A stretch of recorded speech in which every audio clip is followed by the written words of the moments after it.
We're live. It's not a Conceptionals episode if there's not a song. So, Oh, um, we were actually speaking about something pretty important beforehand. Is that remember people used to say the time is nigh? mhm. Did people say that? Yeah. The end is nigh. The end is nigh. Okay, so the time isn't nigh. So that means near? Is that what nigh means? Yes, it's upon us.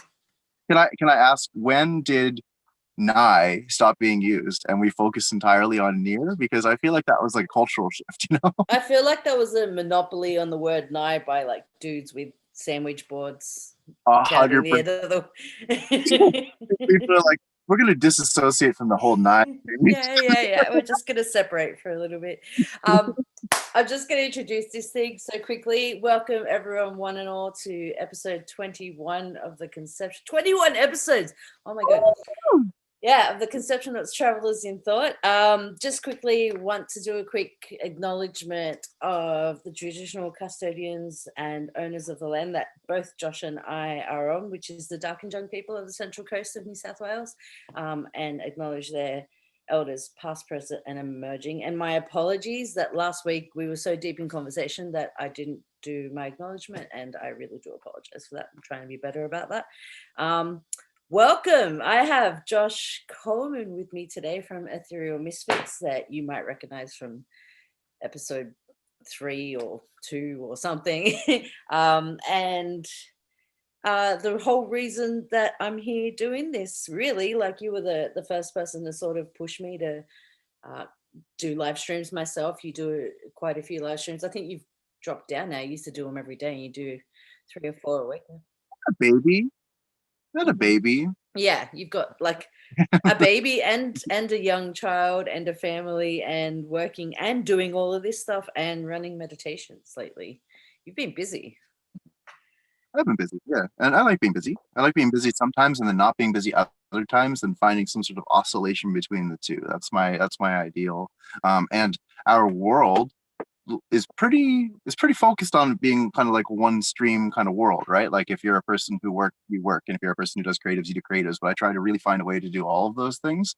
Mhm. And I was just realizing though, you know how this astrological event that happened last evening, which I thought was fucking cool, by the way.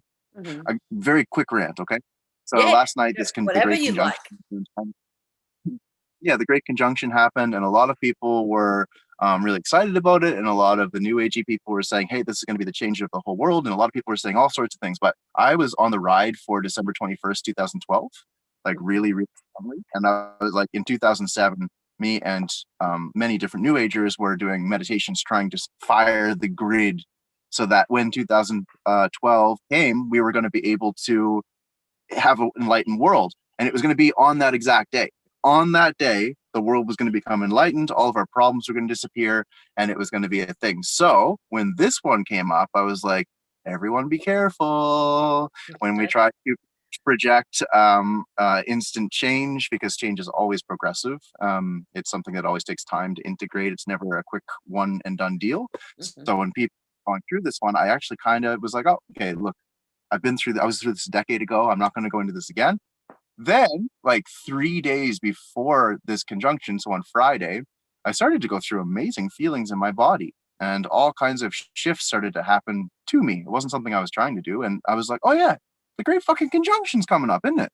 And went through like heaps of different personality or identity shifts and heaps of different energetic changes, and like actually could feel this whole thing happening. And I was like, cool. Well, I mean, I don't think anything is a one and done, but it looks like this is like a bump. Like this is one of those things where the energy frequency goes boom and it hits a little bit harder. Sure. And I feel really happy to have been through that, and to be able to work with a few other people who are going through major openings inside themselves. So while I still don't believe that a single date will ever hold the key, I don't believe it's the same with the apocalypse people that are like, it says here in the Bible, I read it 15 times and I decoded all the numbers and it's gonna like I don't want to be like that, but I actually was quite pleasantly surprised at the experiences that I started to have, and that people around me started to have, and really took it as a cue to be as present and sensitive, I guess you could say, to those changes as I could be. Yeah, on that, like, what I find really interesting about what you just explained to me is the first time round, and I went through a similar thing with 2012. My background is South American, so there's a lot of tie to that, like mythology as well, around the Mayan calendar. And not we're not Mayan, but around that sort of mythology. And I think what's really interesting is that you said that the first time round, you guys were projecting it or were thinking about it like it was a very mental thing. It was very much like, this is going to happen. Here's a date, here's a sequence, here's a number. And then this time you felt it. It was all about the feeling and just letting that feeling, come through. That was the Um, difference. I don't know if that's going to be for everybody, but that was for my own path of having done the expectation and projection onto a certain date and all that kind of stuff. And yeah, exactly. That is 100% the difference. Before it was a dogma, which I'm seeing a lot of people doing right now, by the way. Like that sure. is a thing that a lot of people are doing. It's like a dogma. Like a lot of people are like, oh, the government's going to be done yesterday, and like it's just all these things that probably aren't going to happen. But it's beautiful because I do really feel like there's really progressive steps that are happening right now, and those Mhm. progressive are leading us into a new world. And even if that means when like someone's getting picked on in school, other people go, "Hey, we don't do that around here." Like that's most likely the biggest manifestation of these things, is that an old pattern or an old energy trail or something that is like disconnected will start to come up, and then other energies will come into big. Hey, we're actually trying to do something nicer now. I feel like a lot of the shifts are will look more like that than anything else. Like it'll be more like those small moments where something doesn't go on a normal track, that happens to be destructive, and then it turns into something that's a little bit kinder. Yeah, and it's also like worth noting, I think, to a lot of people that a sudden shift, like a big consequential shift like that, would be really like the world doesn't happen that way. So for something like that to happen, it would be like a cataclysmic event, and that wouldn't be good even if the result was good. Do you know what I mean? Like shifts like that don't happen overnight unless there's a huge and oftentimes violent event. And we certainly don't, I think, like you said, I really believe it was a bit of a thing that's been building momentum for quite a few years now, like even a couple of decades, and that we're going to see settle into the changes happening over the next like decade or two as well. Like it's going to take a little while. I had a lot of pain. I had like we had shifts here. Ash started doing my type of rituals that I've been doing, like just the banishings and cleansings and stuff, and he's getting really into that, which was a big surprise. He sort of just came to me with it, wanted to learn about Discovery. it. Yeah, it's cool to share that with him. And then I had heaps of pain all yesterday, and I just got a really clear. We did like a meditation, just us two sitting here at night, and I got a really clear message of like, oh, you're being healed. Like this is, and so it's going to hurt for the next couple of days. And it was literally all the places where my arthritis is the worst were just all like in pain, like my arms and legs were all in pain. And I just said to Ash, I was like, I've got to lie down and just like let this happen to my body because it's part of it. Like, I don't know, I can't explain it, but yeah. Lay down surrender meditations are the best that I think that we can have, really. Like if you lay Mhm. down, "Okay, I'm going to actually feel this pain. I'm not going to try and stop it or heal it or try and fix it. I'm just going to be here with this pain." Like that is Mhm. often pretty much, honestly, yeah, that's pretty much my only recommendation for anybody really who's going through something, because like a lot of times if we just add more mental content about how you shouldn't be in pain, or like all of that's kind of like gaslighting your body, and actually Mhm. being just like, okay, I this is pain. Like, because I've almost just said I'm in pain, but actually a part of the meditation talk that we're going to do today is about finding a way to both embody and personify sensation, and at the same time disidentify from sensation as being personal or ours. But it's got to Mhm. be, because I feel like one or the other will lead to a problem. If I'm only embodied, I don't have any room for something new, and if I'm only transcended, I'm ignoring the actual reality of what's going on. So like, yeah, so a big part of actually what I want to talk about today and what was coming through when I was in the shower is about having a personal and non-personal experience at the same time, and allowing for the kind of like the nexus point of those two things to become one. Yeah, this is really cool because I've been doing like a mindfulness course just online, and it's based in Buddhism, and they talk really strongly about the way of the Buddha, which is the middle path, and also the magic I do talks about. So it's about balancing the energies. Like you can't be in the course I was doing, they talk about asceticism, which is where you give away all your worldly possessions and you go live on, with beggars, and you just eat what people give you, what food is given to you, and there's that path, and then there's obviously excess, and how the Buddha came from excess and then tried asceticism, and it was only when he went down the middle path that he found enlightenment. I really like that idea. Like I think That's like one of my favorite teachings, the Buddhist path. And the funny part is a lot of times like Buddhists become like eternally aesthetic. And a part of me is, did you finish the book? Like pretty pretty clear teaching actually that asceticism in temporary bursts can be really, really helpful, but that as a long-term path actually is not necessarily going to lead to fulfillment. So that's one thing that I do find a bit funny sometimes. Yeah, that same story. And I see people that are doing prostrations for like 30 years. Like I'm only doing this for 30 years, and a part of me is like, I don't think the Buddha would actually like endorse that. Hey, like I'm pretty sure the Buddha after like a certain amount of time would have been like, all right, energetically, intuitively, you can feel it's time to move on to the next thing. But it's like the attachment to methods, and the attachment to dogma, and the attachment to story, the attachment to watching other people do things and then wanting to copy them as well. That's kind of like the biggest sidetrack from the path. But what you just pointed to is the middle way, which means that there's time and place for it all. There's even time and place for the. I remember a thing that said like moderation is key, but be moderate about that too. yeah. I learned a thing that said like don't even attach yourself to that attachment. Like even it's just like non-attachment is true non-attachment. So if you get too attached to like I'm not going to be attached to anything and I'm going to choose the balanced way, that can form an attachment to just doing that. Like you have to be careful either way, and always be willing to re-look at what you believe in and what you're holding true as like your codex for life kind of thing. Definitely. Mm. Um, actually, in a part of the, again, I'm kind of like speaking about the things I said I'm going to speak about, even though I'm speaking about them right now. So I would like to go a little more in depth. Sure.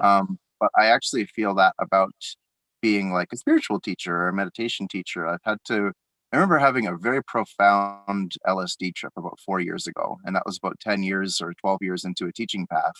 And basically, it was just such a clear message. It was like your identification as a spiritual teacher is actually holding back your spiritual path. And that means that like you just said, learning about non-attachment and then attaching to that, learning about non-duality and then attaching to that, learning about something, not necessarily about experiencing something, but learning about something and then attaching to it. It doesn't really matter who we are or what the thing is, it'll eventually become its own trap. So like yeah, so like even nice things like God is love, that's like a Jesus thing, right? Or a Christian Mhm. thing. God is love. Like literally people like killing each other while they say those words, like it doesn't really matter what is being said as long as it's being interpreted and then taken as dogma. Even nice things, the easy example, the positive thinking thing with the new age thing, right? Sure.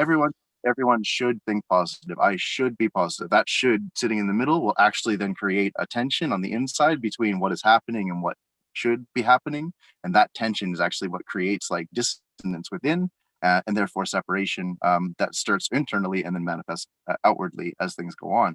So yeah, so that like doesn't really matter what the idea is, if it's a bad idea or it's a nice idea, or if it's positive or negative. If it is internalized, personalized, and then taken as a dogma, it will eventually come to bite us. Like that's just the the way of the way of human mind, I guess. I don't know. Yeah, part of the cycle, I think, like everything, every action having an opposite reaction, even the internal actions we take. So you said you wanted to go a little bit deeper into a few things. Would you like to talk about like presencing and meditation first? Would you like to guide people through first? How do you want to go about it? Let's do that. So a little bit of talk first. Do have a question. Are there people that are watching right now? Like, do you have enough people? Feels like 5 people want to come for a meditation journey, or what's the go right now? I've got 3 watching here on my main profile. I don't know how many are on the others' profile, but I've got a few people saying good morning. I'm like down for this. My friend James is here. Lily's watching with us. My friend Jess actually says, or Jay says, I've been doing regular energetic healing and have been working through symptoms getting worse before they get better. We got to process it. Yeah, exactly. This is what I think has been happening with my pain the past couple of days, Jay. Jay also has a chronic injury as well. Are you guys down for, are you all down for a meditation? Just pop in the comments if you'd like to do a quick run Let's just, along. it was nice to hear that there is true engagement and even a few people are watching. So thank you for the people that are along for this ride. Yeah, so we are going to do a guided meditation. Just very quickly though, this notion of presencing is something that I've been working with for quite a long time. I'd say in its form that it's taking now, probably about 7 years. In that before I was more focused on imagery of like light and that kind of stuff and chakras and stuff. And I've really stepped out of that to become as present in the present moment, not through a conceptual filter as much as possible. There's always some niggling concept that's ready to jump, but as much as possible, allowing the experience of feeling and the experience of the energetics of what's going on, but without necessarily calling it anything. So we're going to go through a journey together. I'm just organizing inside myself how I want to do this. Just give me one moment. So we'll take a few breaths in and out just to calm our bodies off. Yeah, a few breaths in and out is a great idea. In preparation for this, another helpful thing to do is to relax the body. Now, oftentimes the word relaxation is more like, it's more like a combat for the hustle world that we're living in. So people are like, hey, we should relax, but it's more like you should relax so that you should be more productive later or something. I'm not talking about that. This is actually like we're going to try and disconnect from cause and effect for even a moment and get into the presence of the moment exactly as it is. So when we're relaxing the body, here's a question. Is it possible to allow gravity to pull us downwards so that we ourselves don't have to actually do the relaxing? We can try to let go of any tension that pushes against gravity. So that means when we're with our hands, let's allow them to fall down onto the lap. But I'm not pressing upwards with my knees. I'm not pressing my hands downwards. I'm going to see if it's possible to relax my wrist so that I'm not squeezing my fingers upwards. And when a person is fully relaxed in this way, the idea is there's a certain sense of surrender. And what I've come to is that using gravity as that surrender point helps it be not religious. So we're not surrendering to any particular god or anything like that. And surrender to another person is pretty much never a good idea. So allowing ourselves in this, that's what the gurus always say. The gurus are like, if you surrender to me, I'll take you to God. And then they rape their students. So I'm sorry, that was a stupid thing. But it's like all I'll say is if you give someone that much power that you're surrendering to another person, the human mind is too fragile to hold back from using that power against people. And it is demonstrated over and over and over again, even people with really good intentions. If people start to praise the person or the personality, or people start to put a person up onto a pedestal, it will, I've never seen it work. I'm just going to say it like that. Yeah, like guruism. Yeah, for sure. This doesn't really work. So it's a weird time to be a person doing meditation instruction too, because how does a person keep real within themselves and not allow for that to happen, and also still move a message of some kind? And that's what my biggest goal in life is finding a way to do that in a new way for a new time, on the edge of our own evolution. So we're talking about surrender. Let's see if we can surrender to gravity itself. So our hands are falling downwards and I'm not doing anything else about it. Our legs and feet are going to fall towards the ground or towards the floor or towards our cushion or wherever we're sitting. And the idea behind this type of relaxation is that we don't even have to do the relaxing, because a lot of people are in an eternal quest to relax or to be at peace or to be calm, but that quest itself goes to show that we're not necessarily there. So let's see if in this we can let go of tension in the jaw, and that might mean that our face hangs a little bit. I'm the only one you guys can see though, me and Angie, so you can have your face look as silly as possible and no one else is looking at you, right? Relaxing our forehead, relaxing our shoulders and elbows, relaxing our chest, upper back, lower back, and stomach. With our stomachs, because these are areas that we have almost chronic sucking in, like we're trying to like suck ourselves in. In this moment, I'm going to ask, especially because again, we're behind a computer screen, people are for the most part by themselves. Let's let that gut fall. In fact, let's push it out as far as it can go just once, creating as much space inside of our body as we can.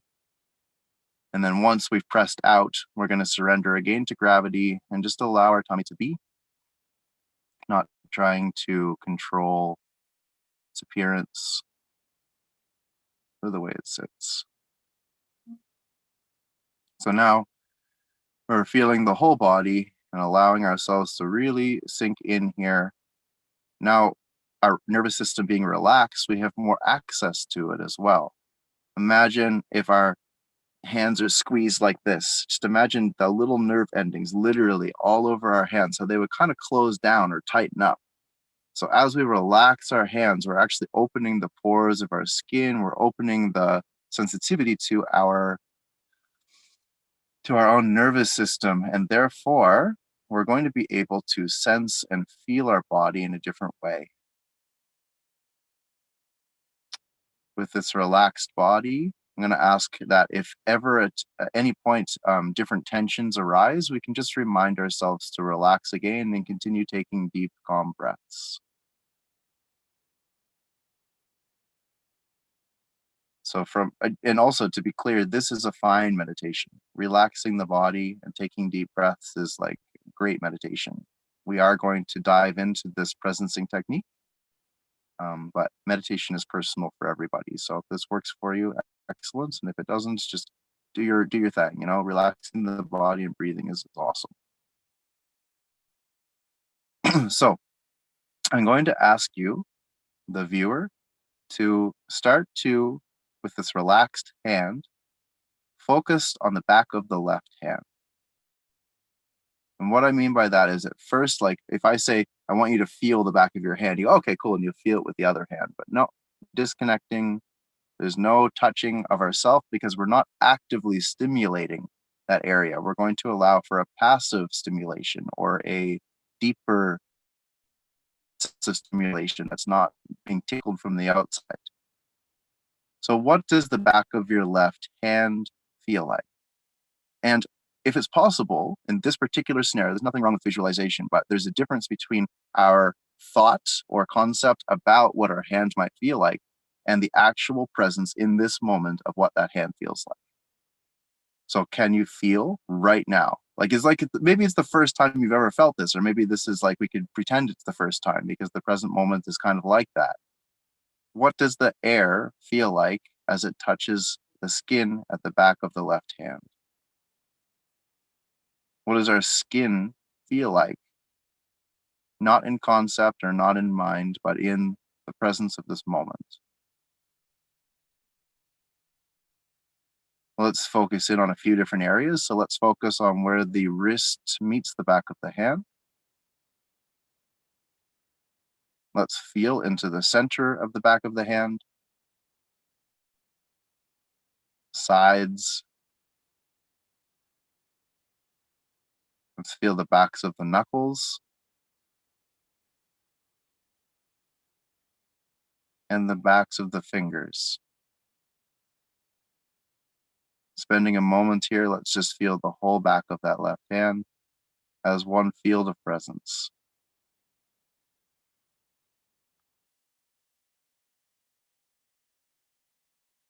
We're going to switch, feeling the inside of that left hand.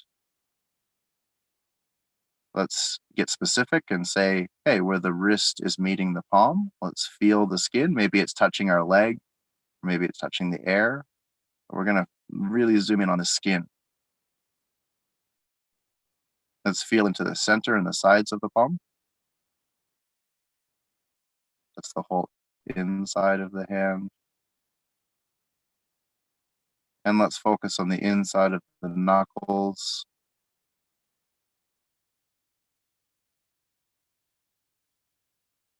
and inside of the fingers.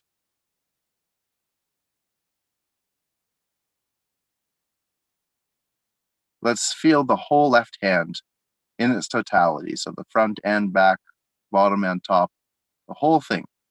And it's kind of like we're wearing our own skin in sensation.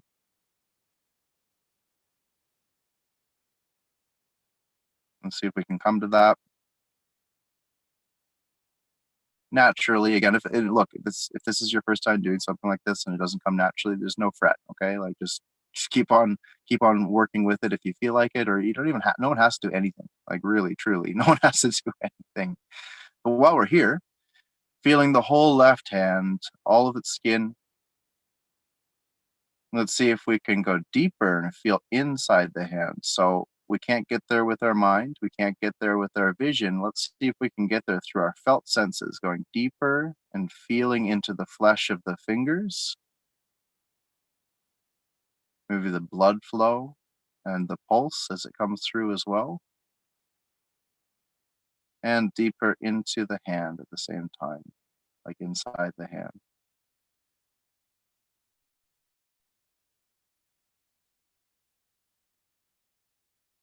Now, it's interesting, there is a subtle component to the physical world that we live in. You know, oftentimes we see our skin, we see our body, and it's very physical. That's our objective self. I'm looking at an object. But if we go a little bit deeper as we're sensing into the hands, it's possible to start to feel, vibration. There's energetic underneath the physical reality that we see that's made of a sense of vibration. And if we allow ourselves letting go and not getting too worried about the idea about vibration, but getting into the subtle sensations in the hand, this stillness can allow us to go deeper and start to feel different ranges of sensation. Let's see if it's possible to feel a vibrational presence as we go deeper. This is, of course, the essence of Reiki and the essence of energy work in general. We're not doing anything with this. When we get into these senses, we're not doing it to be better. We're not doing it so our hand gets better. We're just seeing if we can feel these subtle sensations. And from there, the work kind of happens of itself. So, all right, we're going to switch over to the right hand now, thanking ourselves for being able to experience the depth of wherever we were able to with our hands, with our left hand, sorry. Moving over to the right hand, again, making sure that our wrist, shoulder, and elbow are relaxed, that we're surrendered and allowing gravity to do its work. Let's start to feel the back of the hand, getting into that skin. Experiencing, again, if it's possible, maybe for the first time, not a sensation and then an interpretation of the sensation and then the sensation again, but actually just the sensation itself. Let's focus on where the wrist meets the back of the hand, becoming one with the sensation of our own skin. Let's feel the middle and sides of the back of that hand.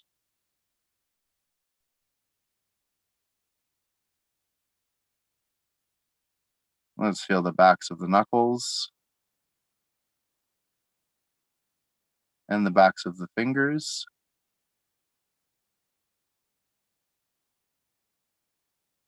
Switching to the inside, let's meet where the wrist and the palm meet in sensation. Let's feel into the hand and sides of the hand, palm, sorry. Feeling inside the knuckles and inside the fingers. Relaxing that right hand even more. Let's just feel the whole hand as one field of sensation, sorry. It's like we're wearing the sensation of our own hand. Going deeper, not conceptually, but with our felt senses, let's feel inside the flesh and blood flow of the fingers. knuckles, and inside the palm, inside the middle of the hand. So now feeling the whole hand as a sensation of a physical experience. Let's start relaxing even more and tuning into the subtle, allowing for a sense of vibrational presence to emerge.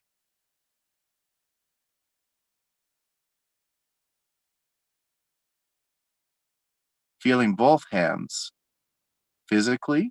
So let's experience again both hands as a sensation of skin,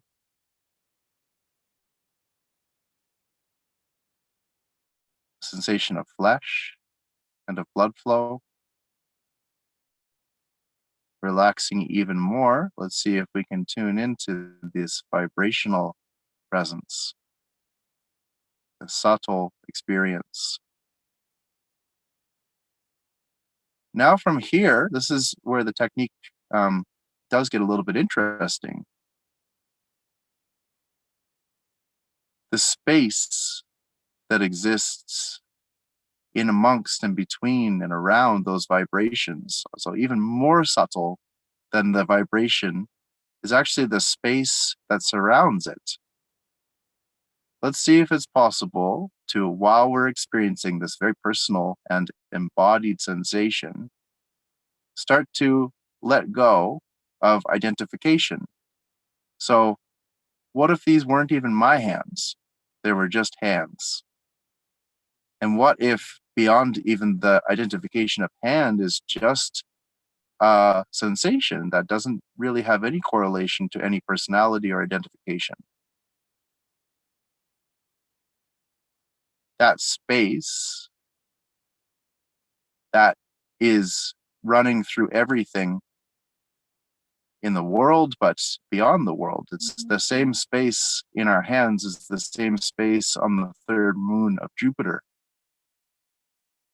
The same space in the hand that is mine is the same space that's the hand that is yours. There's actually only one space, and it's not personal.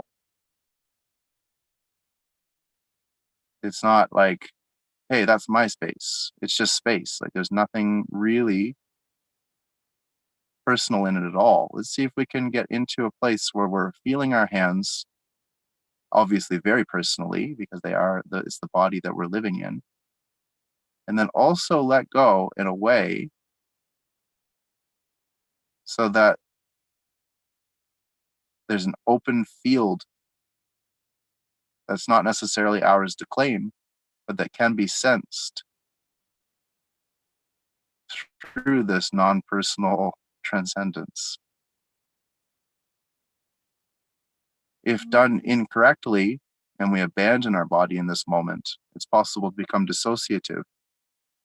But if done with temperance, it's possible to push beyond ourselves. So pushing beyond the limitations of body and pushing beyond the limitations of mind, then coming back without getting lost in space, coming back to the body, being able to ground in with the sensations that we feel and the embodiment that's here. And the temperance is being able to move beyond the self while not abandoning it, having a resting place that is here and now, that is personal, so that when we let go, we can go into non-personal spaces, knowing that when the time is right and we're finished in that space, we can come back and land in the body and land in the ground of what our being is here on earth. So this technique, I typically during a full session will apply to the whole body, but I would love to take a little break right now, have a conversation with Angie. And for anyone that has experienced this with us right now, let's see if we can kind of come back to it a little bit, or open our eyes if you need to, but you can continue with eyes open to feel these layers of presence within the hands as well. If anyone has anything they'd like to say about their experience, I would be very, very curious. and let's have a conversation, and then maybe we can go back into a short meditation after that before we kind of move on. Just having a stretch. Yeah, as you should. Yeah, you let that body move if you need to. Like, just really trust yourself on this one, please. Anybody who's watching. Mhm. This is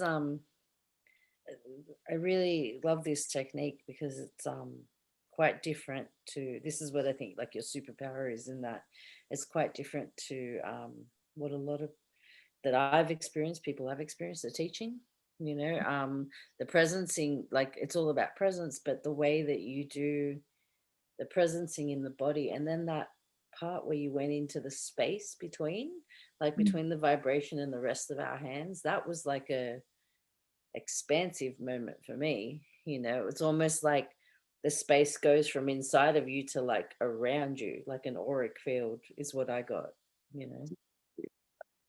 Exactly it. And my goal as a teacher is to set people up to have those experiences, Mhm.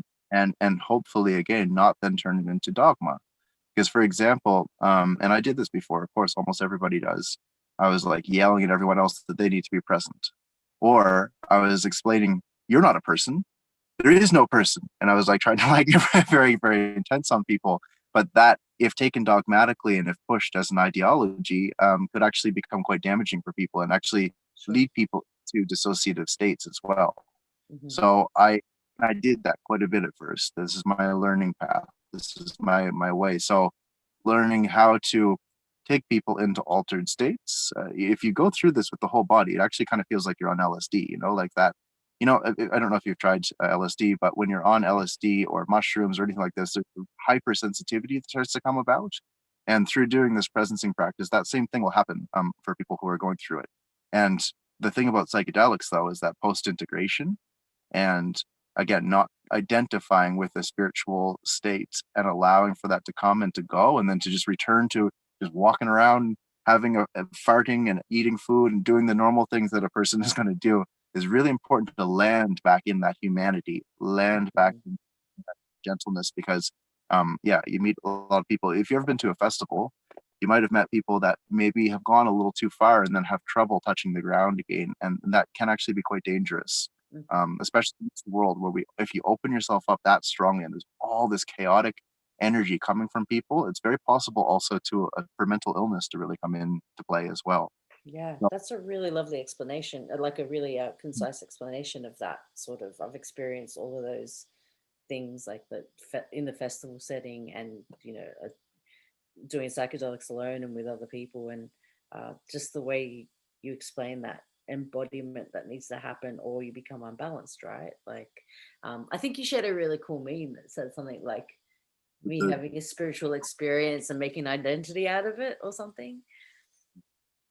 yeah, so but I did all those things, and that's Mm. what this thing is all about. It's through experience and through setting people up for things that maybe were potentially really helpful, but also could have been potentially dangerous without cautionary temperance. So Mhm. yeah. So out of curiosity, has anybody has watching the stream, if they commented on what was going on, or what's the Uh, goal here? yeah, yeah. So my friend Jay, who's she was the one down for meditation. She actually that they've been on my podcast before, who has aphantasia, which is where uh, the visual faculties for visualization don't happen. It's a sensation. There's no picture in the mind's eye. And they've said that that was a very good meditation for people with aphantasia. Thank you so much. I had a similar experience. I feel when I receive energy healing, actually, when moving into the space between, that feels like everything plugging in, which is the only way I can describe it, or tingly now, and a smiley face. Exactly. The tingles is obvious. I don't want to tell people you're gonna tingle, but Jesus, when that happens, it's nice. Hey, there's like this like. Yeah, yeah. I um, get like a I it's like pins and needles, but it's softer, you know, where like it's like little things landing on you. I yeah, get that in the palms especially. Like, and I attribute that to being the energy centers yeah, activating, but they like tingle here. exactly. And yeah, but people with aphantasia, am I saying the word? Yep, aphantasia. Aphantasia. Yep. Yeah, this is probably the fucking perfect meditation for that, if that works, because I'm like very focused on non-visualization. However, like I'm not a non-visualization person. Like in my life, there'll be times where I have beautiful visuals or intuitions or whatever. I'm not denying that. I just feel like that thing about the Joker and the personalization of spiritual experience, that if a visualization, the mind is tricky and really wants to attach to whatever it can. So if we're feeding it lots of even really beautiful visions, the temptation for the human mind to then take that and take it for oneself, like, hey, that's mine and no one else can have it, and this is my new dogma. It's just, we're just always on that line as people. I'm always on that line as a person. It, like, really, I need people around me that love me and that know me, like my wife, to be able to help me not fall into those kind of things. You know, like I think that everybody is susceptible. I really, I think we still have this idea that bad people do bad things, um and that if you're strong enough, you're not gonna. But I think that human temptation, which is to allow the ego instinctual mind to take over, is just always there. It's always there. It doesn't matter what we're doing. We could be working for, here's a great example, working for charities, lovely charities. In the end, it's like a person stealing everyone's money and then fucking off and buying a big pool. That's what charities are. So like, I've, sorry, I'll get a little passionate there. Just, No, get passionate. it doesn't matter what the subject is. Like, the Christian people again that hurt each other, like, doesn't matter what the subject is. If given power, humans are probably going to fuck it up or have the temptation to fuck it up at all times. And I do believe that the mind is very, very powerful. So if we're feeding it too much, and even nice things and even good enlightening things, it's very possible. There's a quote by Carl Jung that says, oftentimes we feel that we're going to become enlightened by imagining figures of light, but actually exploring our own darkness is actually the way to become enlightened. Yeah. The temp so the I'm sure you've heard, I'm sorry, I just probably fucked that quote, and I'm sure you've heard that a million times, but like the temptation to be like, okay, the angels are coming. Like, sometimes I do some angel work every now and then when there's like a strenuous circumstance. I'm like, could you actually help me out, angels? Like, there's nothing wrong with doing that stuff. But there was a point when I first started doing that it was like, I need 6 angels to be here so I can wipe my ass, you know? Like, it's just, it's like, it's very tempting to use the codependent faculties of that our mind already holds, and then project that onto a sense of spirituality. And probably doesn't matter what we do, it's going to happen to some extent. So making sure that we have as much awareness as we can of that, and as many people around us that can be honest with us if something starts to slip. I think that community aspect is like really, really important, I think. Yeah.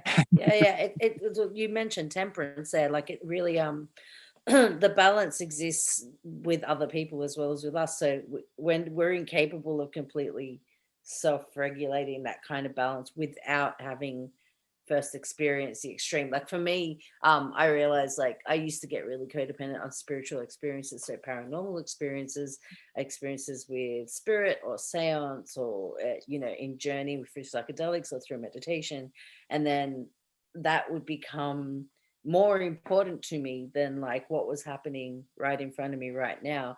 And what ended up happening was I got so many things stripped away from me. Like, and I don't just mean, like, I've talked about with my illness, that kind of thing, but even before that, way before that, I formed a real attachment to psychedelic drugs, and then that became an attachment to narcotic drugs, and then I had to go through the whole path of like addiction and then recovery, because I was unable to like temper that. And what my life has taught me, like up until now personally, and that's the journey I'm on, what you were describing as well, is like learning to find a balanced space between that, like not too much extreme one or the other. There's an inclination for me, as someone who has what I say a shit body. I really need to talk about my body with more love, and I'm sort of working on that. But I have an inclination to seek out these mental and astral experiences because my embodiment is painful, right? And the lesson I've been getting lately is that, like, even I've had like Akashic record readings, and they've all said, like, you're fine in the astral, you need to enjoy and deal with this, you need to understand that your illness is anchoring you for a reason, that you've got lessons here to learn in the physical. You know, look, I think it's very tempting for, let's say that our souls would be naturally spiritually inclined. I think that's a fair thing to say. If there is reincarnation, most likely we've dabbled in quite a few different traditions and quite a few different arts, or even on a collective level, if that's just how our soul's manifesting now. But that being the case, that means that most likely our heart center, our third eye center, and our crown center is probably quite activated, like probably quite active. I know for you, your throat is, and some of mine, we have the good throats, but there's a lot of damage in our world, so I don't like to necessarily lump that in. But let's picture many of the fairy people, many of the fae folk, many of the souls that are druids, pagans. Let's picture we probably have a really good tap on our third eye, our crown, and our heart. Awesome, and also maybe our throat, but that is disconnected from the lower three, which is personal power, sexuality, and the or connection to the earth. Like those are the three that are probably the harder ones to access. When if you're naturally inclined upwardsly, and the astral realms, which I am as well, into the psyche, the psychic space, that's the place I feel the most comfortable. That means that probably there's going to be some things if you go down below that are like, ooh, there's a bunch of work to do there, or there's like a lack of acceptance or a lack of integration on these lower levels. Also, the world that we grew up in isn't exactly tempting to go down there. Like Mhm. if sexuality, money, and power, it's like those are the worst parts of our society, really, because they have been used. And so a lot of people, for example, that are not spiritually inclined naturally, probably only embody those lower three chakras, and it's actually hard to access the heart. It's hard to speak like a divine truth. It's hard to visualize. It's hard to jump up. So a lot, it makes sense if you're looking around. You're like, well, I don't want to be like that fucker. I don't want to Yeah. be like these people.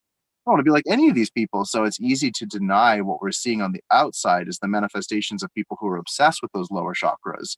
But again, because the universe is the way it is, if we push it too far away, then that will become its own new problem. So anything that is integrative, which means that, hey, money, sex, and power are really strong, beautiful centers for us if Mhm. used properly. Our heart is really like actually. Let's go through the chakras just really quickly, okay? Mhm. Mhm. If we're in our roots, which is our legs, which is our bum, which is the bottom of our tailbone, that area, as it's connected to the earth and it's connected in a healthy way, just gives us again a connection to the earth, a connection to ourselves as animalistic, or connection to our material body. If it's unhealthy, it could become a strong attachment to the earth to the point, and we meet people like that all the time that are stuck to the earth. Like there's no way for them to get out of the karma and the bonds of being like jammed into the earth. And the tarot, that's the devil card, for Christ's sakes. You know, Mhm. like that's like so in a healthy sense, though, if we're connected to our root chakra, we're connected to our earth and connected to our material self. In an unhealthy sense, we become attached and obsessed with that, and then want to accrue more and more physically and materially, to the point where it becomes a problem. When we go into the sacral, this is our sexual, sensual, connective to other people's center.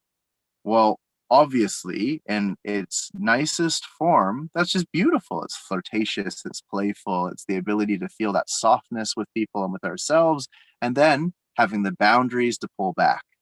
But our world didn't grow up like that at all. That wasn't even close to what I was taught growing up as a teenager. And it was actually a denial and an obsession in that area, that has become sexual addiction, which is something I've worked with very strongly. Like that is just it's very possible for that to get very out of hand. And yet, if you take it away from its toxic form, that's a really important part of human functioning, is that sensual, sexual aspect of self.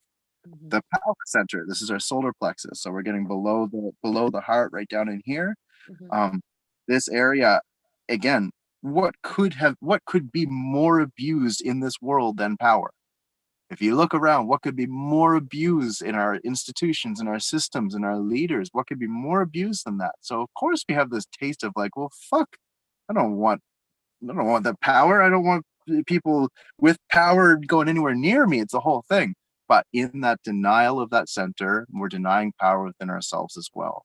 So being able to have a healthy power, which just means that I'm going to use my power, of course, for myself, but also for the benefit of the people around me. So it's going to be for me, but it's going to not just be for me. It's a practice I do because now I have a family. So I have to constantly do a thing where if I think about something for myself, I then have to go, okay, what about the other three members of my family? Mhm. Then I've thought of them now, and now I'm going to return. Now I've thought of them, I'm going to return to my own power as well. So finding a balance on that area is really, really important. And if it's shut off, so I have no power, we're fucked. We're going to get completely pushed over by everyone who does. If it's obsession, and then we're obsessed with power, we're going to hurt other people, and it's not going to be we're not going to have empathetic centers activated either. So there's a balance there. When we get into the heart, and we're in our heart region, I'm Canadian, by the way, so when I say heart, it's because it's my East Coast Canadian accent. It's heart, beautiful. It's beautiful. Heart, come down to the boat line. That's what so I when know.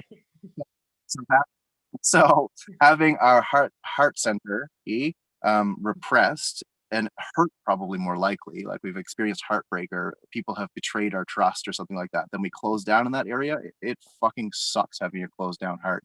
Who in this world has experienced heartbreak and that physically has manifested in the heart?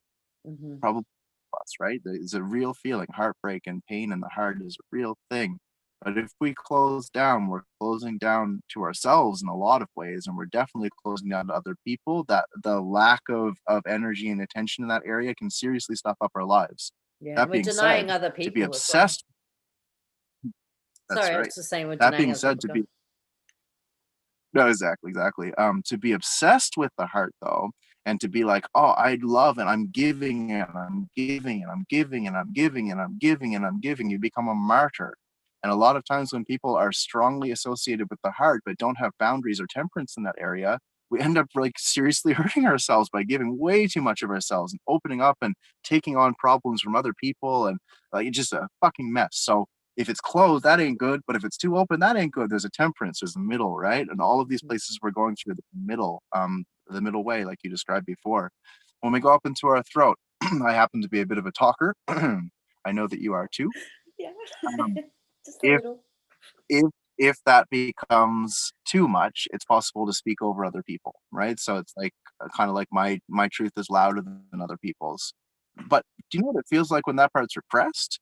Because if you ever wanted to say something but you couldn't, and it feels like there's someone actually going like over one's throat. So to have it completely closed means fuck, I'm not going to have the ability to express myself. But to have it too loud, which is the thing I always have to keep a tap on, to keep an awareness tap on, it's possible to push other people over. So in temperance, we're able to express ourselves freely and listen to other people freely. Sure. With the third eye, when the third eye is closed down, we feel like we're in the dark. In other words, I can't read between the lines. I can't see what's going on. There's like, uh, uh, there's something going on. I don't know what it is. And that feels very vulnerable and very scary to not have vision. To have an overactive third eye, which happens when we've taken a lot of psychedelics or had a lot of spiritual experiences, there would be so many different perceptions and so many different worlds happening at once that we can actually create mental illness. In African shamanism, mental illness is imbalance of air, which just means that there's no root, fuck all that shit down there, like we were talking about earlier. We're getting rid of everything below the third eye, and I'm just going to be a floating third eye. Cool. But without that ground, without that temperance, without those boundaries on our own perception, it's very, very possible for that to manifest as mental illness. And so just being really, really careful with that or cautious with that. And then with the crowns, this is the final of the 7 common chakras. And the crown is our nexus point up into the sky. Just like our root is our connection to the earth, this is our connection into the cosmos. Beautiful. Now, if this part, though, is closed down, so we don't have an active crown, it's possible to feel stuck on the earth. Like we're really that's all there is. Everything we see, that's all there is. There's nothing beyond that.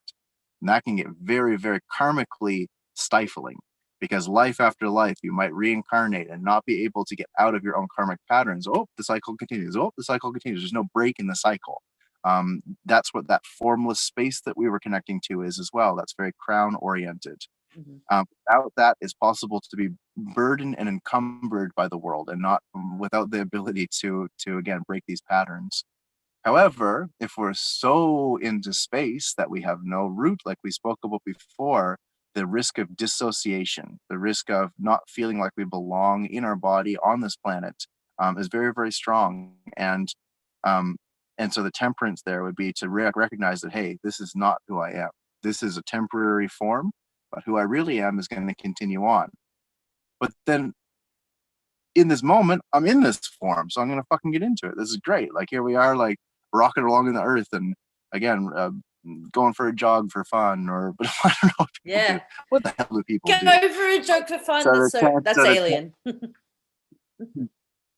yeah, very, very. So the temperance there is to be connected beyond our body, while at the same time being comfortable in our body. So that's my chakra spiel. And I feel like that teaching really gives a lot of wiggle room to explore many different facets of our very physical material self, as well as our formless soulful self. Yeah, it's really funny because a lot of what you're saying about the imbalances, like it's almost like the bottom half has to be filtered through the top half to be balanced, and the top half has to be filtered through the bottom half to be balanced. Like if you're too much in the top faculties, we've got to push down to the bottom, like be more grounded. It's pretty interesting that for me, being a top half person, definitely, my advice was, as I mentioned before, from someone was like, you've got to be more grounded. You've got to, your soul chose to come here and experience earth. And I think that's something important to remember for people in like a psychic space or in a magic or spiritual space where they're embodying those top halves, is to be able to come back and remember that they chose to be here, that the experience is the human experience. I just want to make sure we've still got you. Yeah, we've still got you. Yeah, and also you hit on something about being present now in this moment. I've been seeing like a therapist, and she's a mindfulness-based therapist. She talks a lot about that, which is the future doesn't exist, and thoughts from the future like they're not real. And in order to come back from that space of like damaging thinking or depression or anxiety, it's recognizing that the only reality that we have is this moment right now, and in this body right now. So while we're trying to find spiritual enlightenment or whatever it is that we're seeking for people, in meditation, people who are doing spiritual practice, at the end of the day, it's about balancing that spirit with the body now, with this moment now. And again, not getting too into the body though, because if we get too into the body, we'll feel like we're trapped here. So there must be a middle way. Hmm. Like Yeah. remember infomercials? They'd be like, there must be a better way. Maybe that'll be the Yeah. new thing. There must be a middle way. Yeah, yeah. I think we could all do with a little bit of it's walking the line between the yin and the yang and not going too much over into one space or another. If people want to use that, I really like my understanding of what used to be like a brand. Town and Country, I think, was like an old surf brand that had the yin and the yang as a symbol. And my understanding of that symbol has like grown exponentially lately, because I've realized that I was always focused on, the little bit of light inside the dark and a little bit of dark inside the light. But now the focus is the line down the middle is like where I'm trying to live and what I'm trying to be, a little bit from each side. Lily said, thank you, beautiful humans, that she's enjoyed this a lot. And my friend Krista just jumped in a little bit later. She's like, happy to catch this. Yeah, Krista, we've been talking about, you're going to love this. You're going to have to play it back later so you can do the meditation with us, because I know my friend Krista really loves, we do guided meditations whenever we get a chance together. Yeah, so I guess like, thank you for taking us through the chakra, like I guess you called it your chakra spiel. Is that what you called it? Sure. Now I actually try really hard not to use the word chakra for two Yeah, reasons. Cultural appropriation is one of them, because it's not my culture to speak on that. sure. But the second thing is, um, because the word chakra has been used so often, it has become more an association with the visual rather than the sensation in the body. Sure. So what Lily and I in our classes have been calling it is vibrational intelligence, Oh, because nice. yeah, there's a vibrational intelligence in each of these areas that we can tap into. So obviously the vibrational intelligence of our heart would be that wisdom of the heart, right? The vibrational intelligence of the throat would be the wisdom of when to speak and when not to.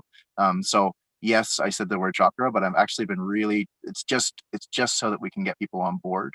I feel that it might be better to change the word to something a little more personal for the teachings that Lily and I are working with. Yeah, excellent. Vibrational energies is what you said. Yeah. Vibrational intelligence, but it could work. Intelligence.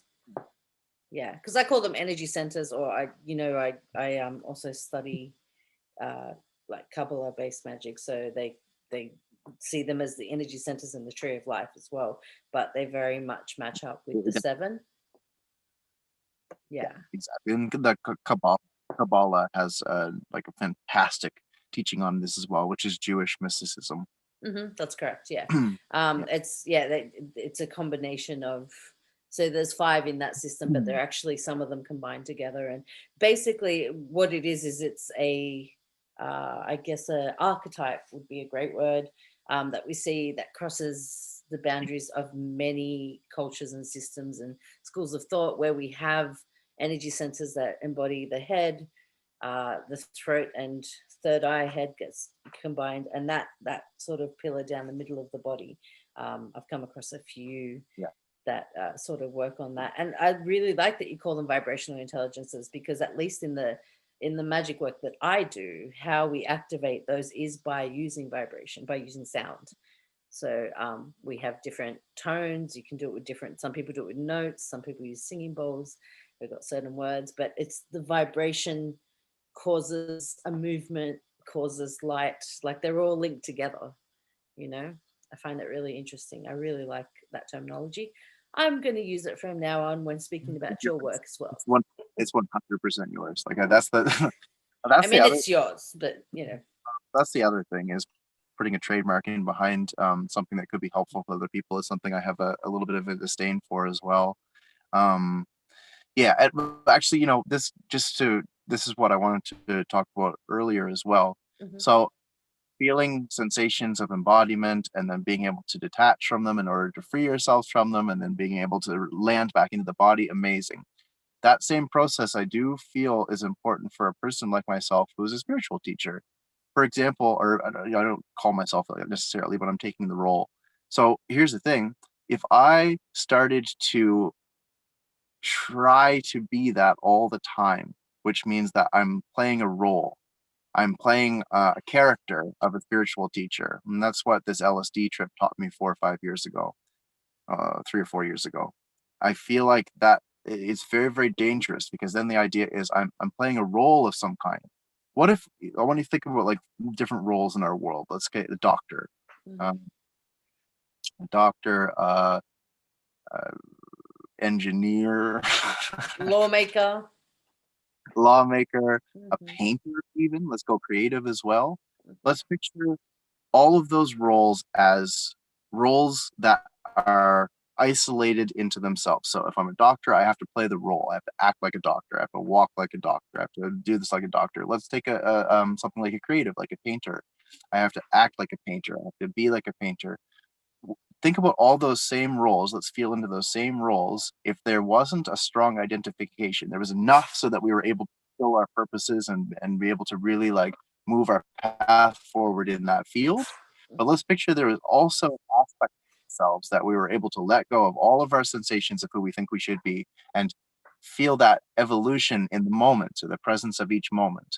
Let's picture if you were at a doctor's office, okay, and that doctor is getting into this particular way of teaching, but in that moment, you can tell that they're not just a doctor.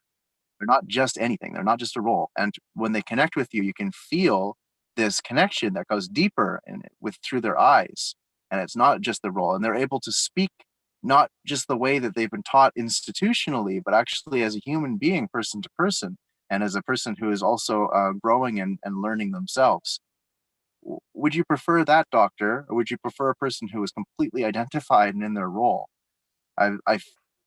This is a very obviously sloppy teaching right now, or sloppy transmission, but just that identification with role. So as a spiritual teacher, for example, does that mean what I'm supposed to wake up at a certain time every day? That whole thing just seems fucking crazy to me. And I feel like the people in my life, I'm thinking actually school teachers right now, the people that broke their role, the people that expanded beyond the role of teacher and were able to speak to us about things that were interesting, that were stimulating, that were humanistic, that people that were able to be honest with their own human frailty, those are the teachers I learned from the most.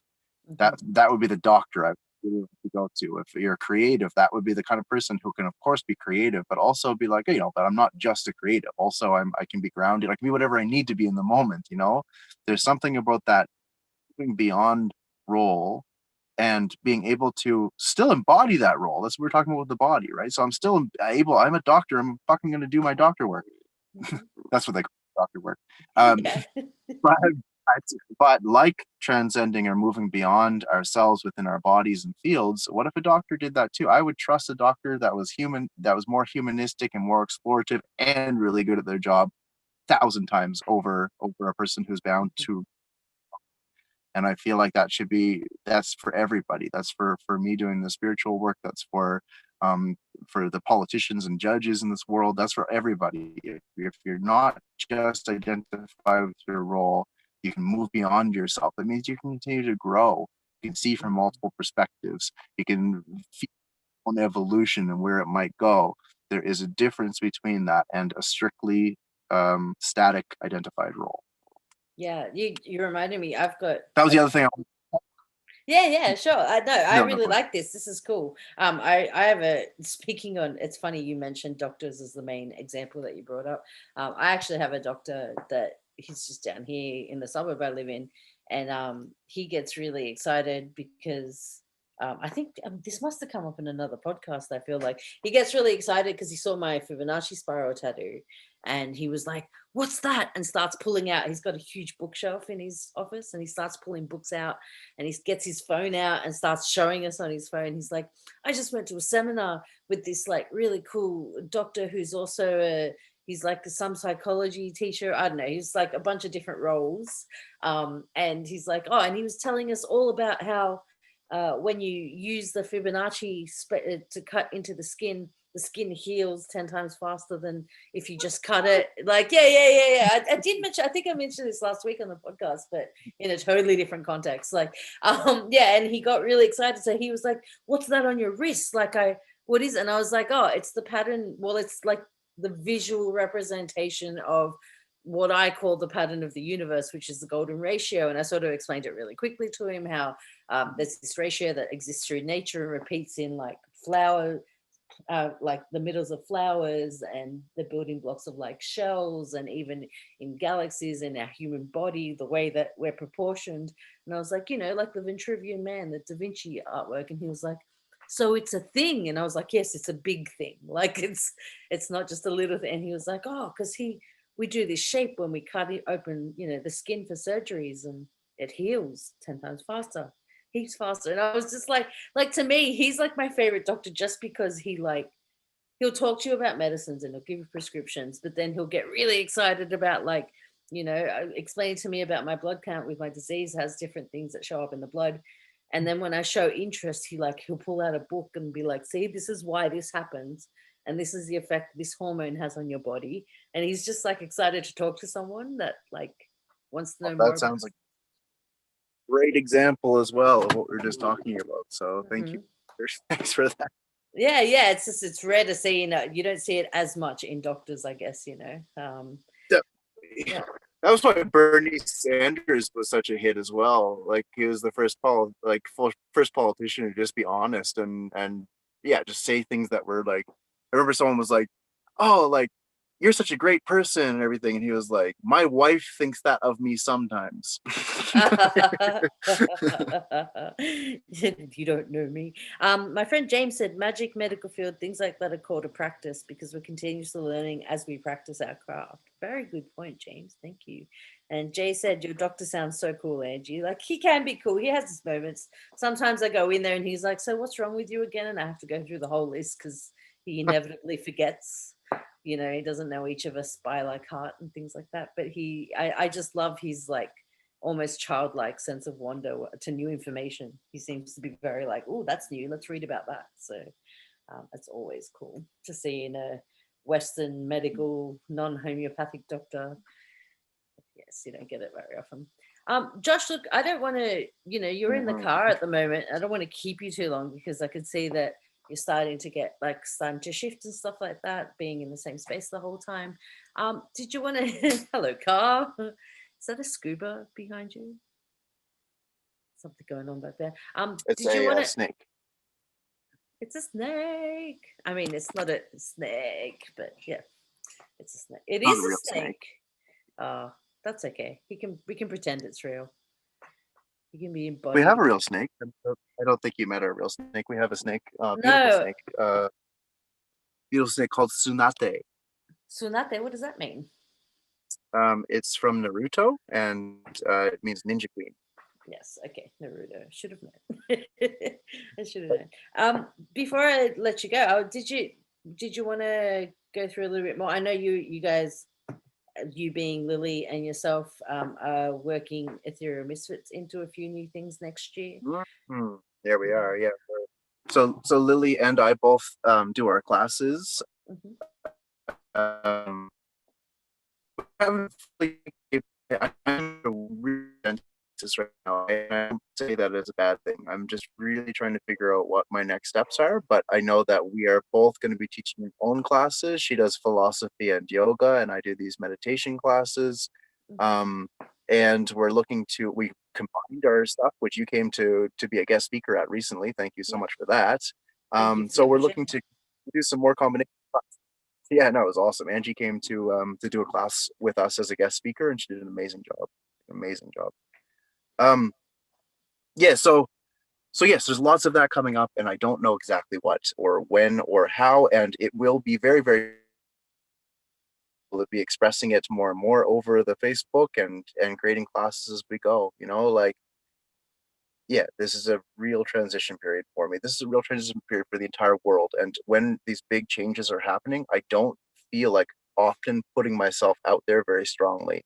So, for Mm. example, at the very start of the coronavirus thing, I hit that floor hard for like 2 or 3 months, right? It was like live streams 5 days per week. We're going to hit this hard. But then there came a point where I was like, oh, the energy's shifting and it's time for me to pull back. In other words, I just like put as many seeds out into the world as I possibly can, and now it's time to step back because I'm not a person that believes that hustle is necessarily the way. That being the case, having opportunity to express oneself and having classes, I think, is absolutely amazing. So finding a balance between not hustling, I'd have no interest in being a hustler in this time, but also feeling the call, moving with that call, and then feeling the call to pull back. That's my jam. And back in the day, before family, I had that routinely written out as a 3 month tree planting work season, a 3 month meditation teaching, a 3 month vacation, and a three months that were variable. That was the way that I used to organize my life. Mm. So now we're in a more consistent place. I'm learning how to regulate without physically moving and figuring out how to organize myself in those cycles, but in a new way with family as well, right? Yeah, We got a baby we got a very needy little baby today too. My goodness, he woke up in the neediest mood possible. So, he's so and cute. he's my focus more than anything else in this world right now. Yeah. And at the same time, yes, there's going to be plenty of Ethereal Misfits classes and articles and videos and work coming out. We're actually in the middle of filming online classes as well. So like maybe a presencing course that's like set in such a way that people can access it, which because you were actually helping Lily organize the other day. Yeah, yeah, yeah. um, I was gonna say that would be. I feel like at least one or two people in the group right now, and I definitely know a few people listening after, are looking to access that type of meditation as a course. So for sure, I will be keeping people updated on that because I know, people. I've got a few friends who are aphantasic or have, uh, yeah, trouble visualizing, and this presencing meditation they all seem to really really love anything where it's more of a feeling rather than a visual. And so I really want to introduce some people to your methods. You've got a few things online you can find. Josh Coleman podcast, if you search on Spotify, people, it's from a few years ago, but there's a few classes and meditations there. You do still do semi-regular streams like on a weekly basis or so at the moment. um, and every now and again you're doing like a present sitting on there as well, just to give people, I really feel that people would connect with that with you. And of course more to yeah. come real soon. If interested, add me to Facebook. I have no problem. I do a lot of shit posting. But if you're keen His for some memes are shit posts and fantastic. some insight, Your yeah, memories. I'm just again, look, and to go back to what we were talking about earlier, there's a long time where I was quite fanatical about all the stuff I was doing. It was all either political movements, like I left political movements, or spiritual new age stuff. And the reason that the memes happen is I had another crisis 3 or 4 years ago, and during that crisis, I was like, you know what? I think it's time to fuck around a little bit more.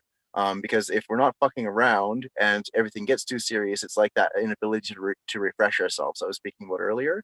And walking around with a strong mission is kind of like carrying the world on our shoulders. Eventually, it becomes a cross to bear, and I'm not interested in martyring myself. And so Yeah. it has led to shit posting memes, which I also find fucking hilarious. I mean, I have to find something very funny to post it. In other words, like I've had a genuine either misdirection, which means I think something's going a certain direction and then it changes drastically, and that's funny to me, or something that is funny. I love shit posting memes. It's like the way. So if you want to be on the ride, feel free to join onto my Facebook, and yeah, we'll we'll see how she goes. Yeah, so Josh Coleman on Facebook, Ethereal Misfits. You can also find Ethereal Misfits if you do want to support the transition period for Josh and his family. Ethereal Misfits is on Patreon, and you can chuck a few dollars that way per month and help support them and the projects coming in the future. I follow you guys on there. You also follow me on Patreon, which is incredibly kind. Thank you for that. And there's going to be more coming. I can confirm because, as Josh mentioned, I am helping Josh's wife Lily work on this, but there'll be more coming on the website and a few more online courses Thank and you. things like that soon. Thanks, Andy. Looking forward to it. Yeah, I'm excited. Look, I'm gonna. Did you want to do anything to close out, or did you want to set that? I'm conscious of your energy levels because you have been sitting in the car for a little while and have Yeah, let us it's through. we have a family gathering actually that's happening at home right now, so I'm looking forward to going to that. Yes.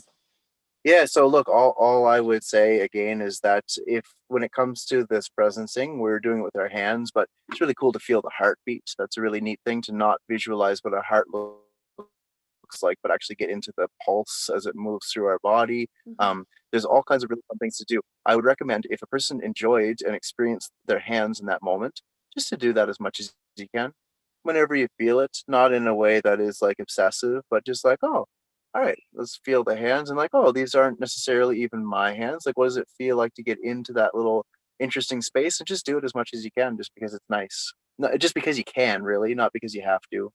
Mm-hmm.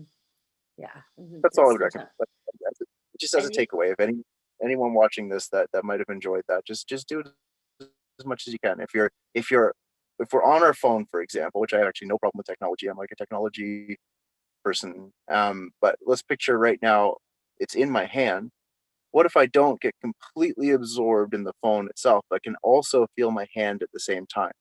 This keeps the root of consciousness in the body while also doing something external, like using a phone. I mm-hmm. just see whatever we're doing, if we can just add a little bit more presence or a little more awareness into our situation, there's no reason not to do that. Unless you don't want Yes. to, and then don't do it. I do this. I'm trying to do this with eating. So I'm taking the moment to like feel the food in my mouth and think about where on my tongue it is and think about the taste of it. And then as I swallow it, think about the journey it's taken down to my stomach and then eat another piece of food, like not just doing it unconsciously. And so that's really working for me, the same sort of technique with eating and taking my time and thinking about what my mouth and stomach and body is doing. So I really recommend that to people as well. Sleeping, standing, sitting, moving, looking up, feeling the body. Thank you so much, Josh. Thank you for your time today. It's been really awesome. I really Yeah, am grateful for the love you. meditation. I love you too. Hang for a sec. I'll just say goodbye to you. Thank you, everyone, for chilling and coming along today, and for everyone who's watching after the fact or listening on the podcast platforms. Um, have a Merry Christmas and happy solstice wherever in the world you are. And thank you so much for joining us this year. And we will catch you again soon. Thank you for traveling. Thanks, Angie. You do a great job. I love your podcast.